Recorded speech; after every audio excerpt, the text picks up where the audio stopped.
Welcome to Christ Church. The following is a homily from our Sunday morning gathering in Tulsa, Oklahoma. Enjoy.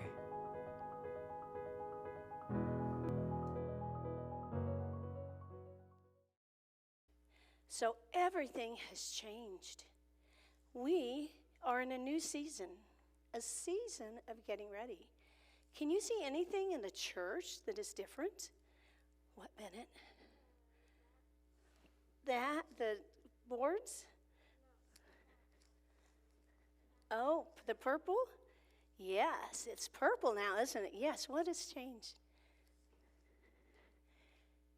Purple on the altar, right? Yes, Emily. Purple on that beautiful painting. So purple is the color of kings. And it's also the color of getting ready. And we are getting ready for an important mystery. It's going to take us 6 weeks to get ready. That mystery is so important. Do you know what we're getting ready for? What, Jack? St. Patrick's Day. We are for sure. Absolutely. Bennett, what else? For Easter. We're getting ready for Easter. Absolutely. Yes, Jackson. And the 4th of July is coming up too. Yeah, in the summer, that's right. So watch where I go to get the story.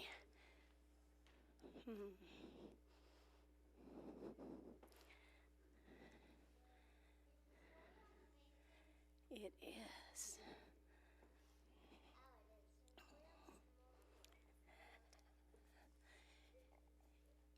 In the beginning, the baby was born. God had Mary be the mother of God. Listen to that. That's very important. God chose Mary to be the mother of God. And when the baby looked into Mother Mary's eyes, he already saw the cross. And when he looked into Father Joseph's eyes, he could see the cross too. Mary and Joseph held the baby close. They gave him all that he needed to eat. They kept him warm. They gave him everything he needed. They kept him safe. And the baby began to grow.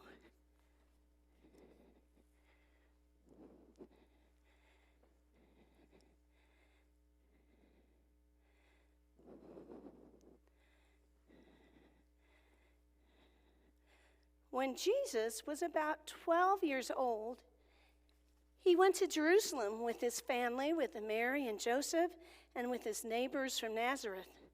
They traveled 3 days to get to Jerusalem to celebrate a high holy day. And when the celebration was over, Mary and Joseph and the neighbors and the people from Nazareth went through the tall gates of Jerusalem and headed back home. All of a sudden, Mary and Joseph realized that Jesus wasn't with them. They thought he was playing with his friends along the way, but no one had seen Jesus. So they rushed back to Jerusalem. They looked in the dark alleyways. They looked in the marketplace where they purchased their food. They looked in the place where they stayed the night. They finally looked in the temple. And there Jesus was, talking to the priests and the Levites. And when Jesus talked, they listened because Jesus knew so much. And when they talked, Jesus listened because he wanted to know so much more.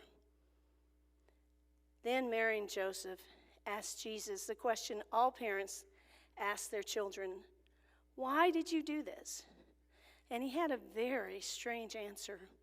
He said, did you not know I had to be in my Father's house? They did not know. They didn't understand. Their house was back in Nazareth at the carpenter shop where Joseph worked. They didn't understand, but they didn't forget. And Jesus went back with them to Nazareth, and he continued to grow.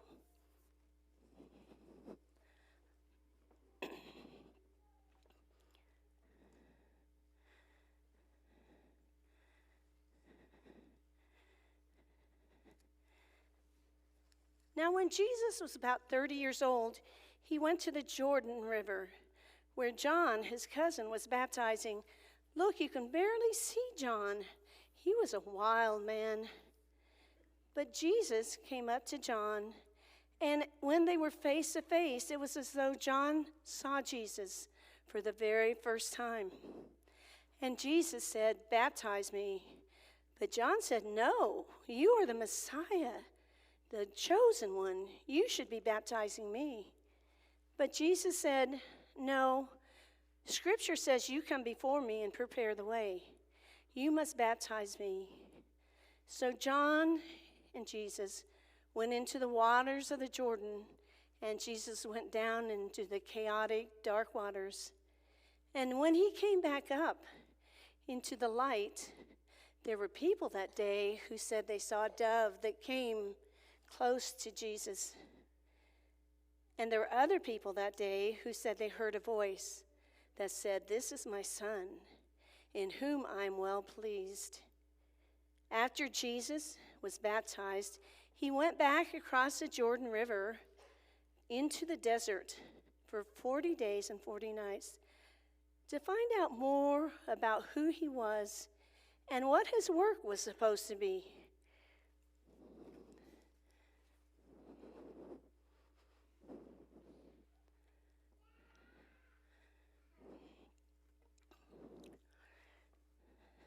So Jesus went back across the Jordan into the desert for 40 days and 40 nights, and there was very little food to eat. And Jesus was trying to decide more about who he was and what his work was to be. And one day a voice came, and the voice said, "I know you're hungry. Look at these stones. If you are really God's son, turn these stones into bread so you have something to eat." But Jesus said, "No. To be truly human, we must have more than bread to eat." And then it was as though Jesus was on top of the temple, and he could see the whole city of Jerusalem. And the voice said, "Why don't you jump off and see if God will send his angels to catch you before you hit the stones?" But Jesus said, "No, we do not need to test God." And then it was as though Jesus was on top of the highest mountain of the world. And the voice said, "Look, you can see the kingdoms of the world. If you will follow me, I will make you king of all these kingdoms." But Jesus said, "No, I'm to be a king, but not that kind of king." And then Jesus left the desert and began his work.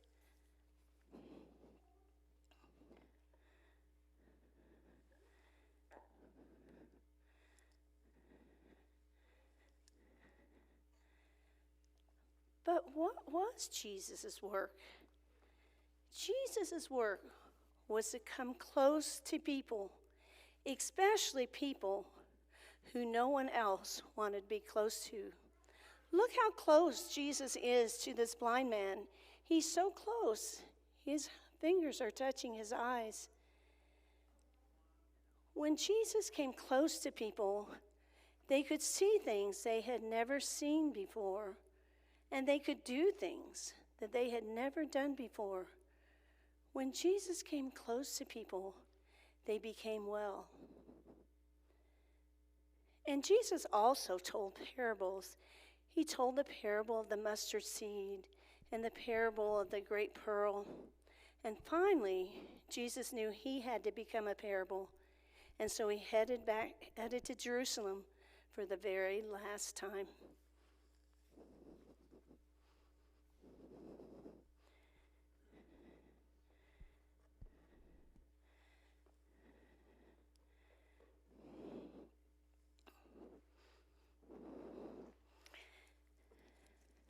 Jesus headed back to Jerusalem at the time of the Passover, and there were people from many, many different lands who were in Jerusalem to celebrate the Passover. And they talked, and they thought that Jesus was coming to become king, but they weren't paying attention Jesus didn't ride into Jerusalem on a great white horse. He wasn't carried into Jerusalem by the Roman soldiers. He was riding a donkey, and the donkey didn't even belong to him. He had to borrow it. But still, there were people on that Sunday who put waved palm branches and laid them on the street, which was a sign of the king. Now, on Monday and Tuesday and Wednesday, Jesus went to the temple and taught. And at night, he went to the the Garden of Gethsemane in order to pray and to be with his disciples. One day, when he was teaching in the temple, he saw an old woman, and she came forward, and he said, "Look, she is about to put a coin in the money box. Listen, can you hear anything?" But no one could hear anything. It was the smallest of coins, and it made no noise. But there was a rich man who came, and he had so much money to put in the money box that he had to have help carrying it. And it clanged and rang and made lots of noise as it went into the money box. And Jesus asked, he said, "I wonder who gave more money, the woman who gave everything she had, or the rich man?" Some people said the rich man gave the most money. Others said it was the old woman. The temple guards decided that they would arrest Jesus on Thursday. But on Thursday, Jesus was nowhere to be found. And Thursday evening, Jesus and the disciples walked through the dark streets of Jerusalem to a house, and they climbed the stairs to an upper room. And there they celebrated their Last Supper together. And after they had had everything they wanted to eat, Jesus took bread, and he gave thanks to God, and he broke it, and he gave it to his disciples, and said something like, "Anytime you break this bread and share it, I will be with you." And then he took the cup of wine, and he gave thanks to God, and he shared it with his disciples and said something like, "Anytime you share this wine, I will be with you." After supper, Judas got up quickly and left the room. Jesus and the disciples sang a hymn, and then they went to the Garden of Gethsemane at the Mount of Olives, where Jesus went off to pray. And when he came back to his disciples, Judas came out of the darkness, and he greeted Jesus with a kiss. That was a sign for the temple guards to come and arrest Jesus. And they came out of the shadows, and they took Jesus away, and the disciples disappeared into the darkness as well.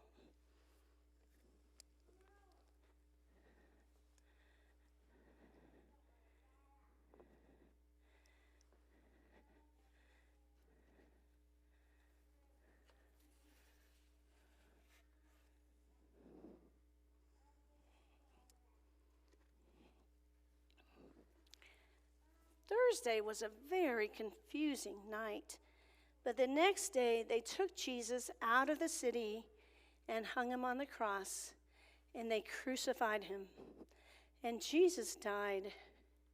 That afternoon they took him off the cross, and they put him in a cave as a burial, and they put a large stone in front of the cave.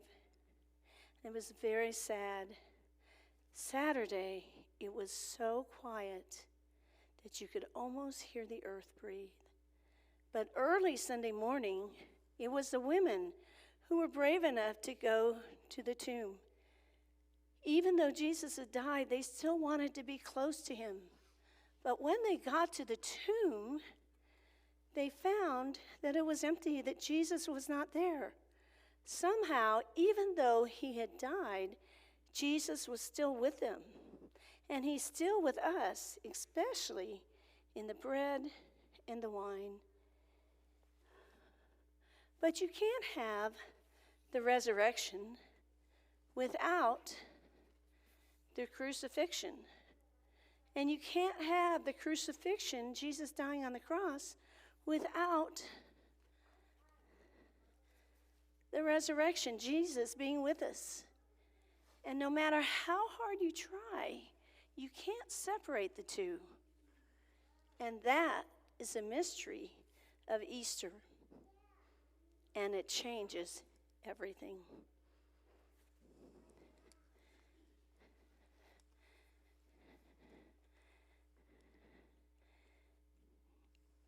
Now, I wonder which one of these days, these times in Jesus' life, that you like the most. What do you think, Emily?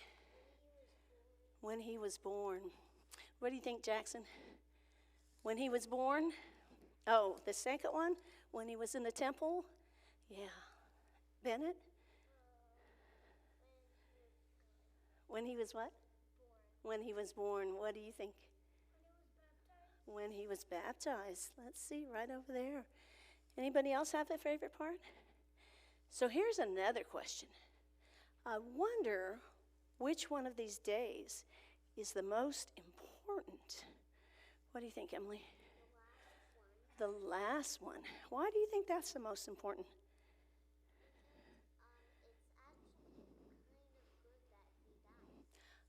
Because it's actually kind of good that he died. Right. What do you think? The birth. Okay, the birth is the most important. What do you think?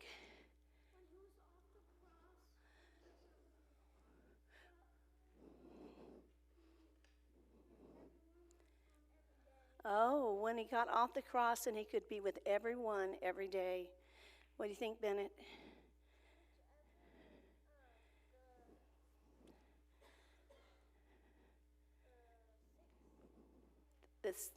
This one? Tell me why that's the most important.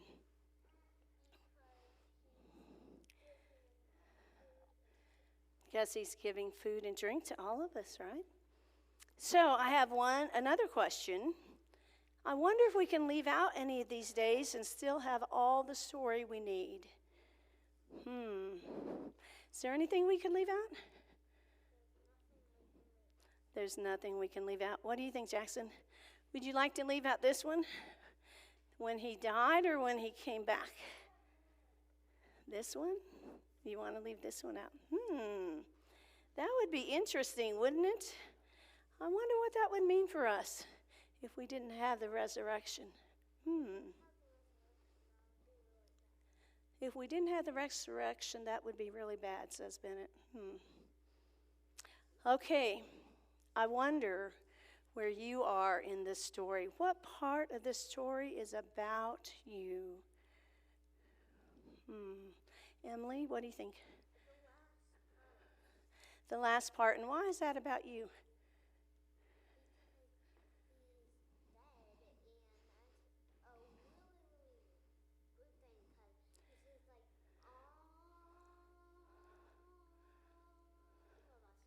He's with all of us. That's right. So that's part of you, isn't it? Jesus is part of you. What do you think, Jackson? What part of the story is about you? The second one, when he was in the temple. Why is that about you? Are you a part of that? Is it because we're here in church this morning? Yeah. Bennett, what do you think?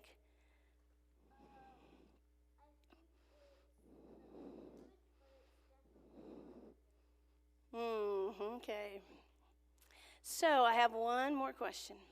Since we're not in the godly playroom this morning, I wonder what our work might be for today. Anybody got any ideas?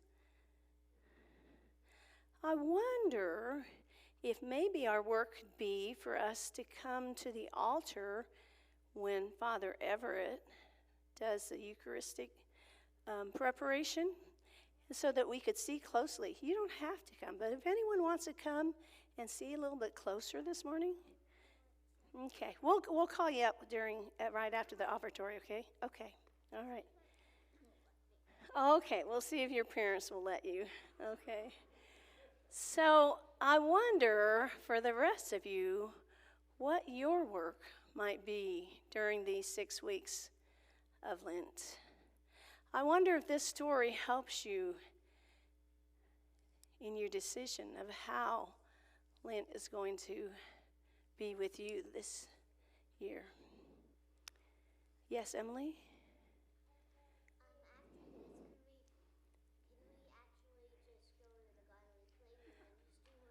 That would be nice if we could go to the Godly Playroom and do work. But you know what? It's almost time for the Eucharist, and that's when we always come so that we can celebrate the Eucharist together. We break bread and share it with each other.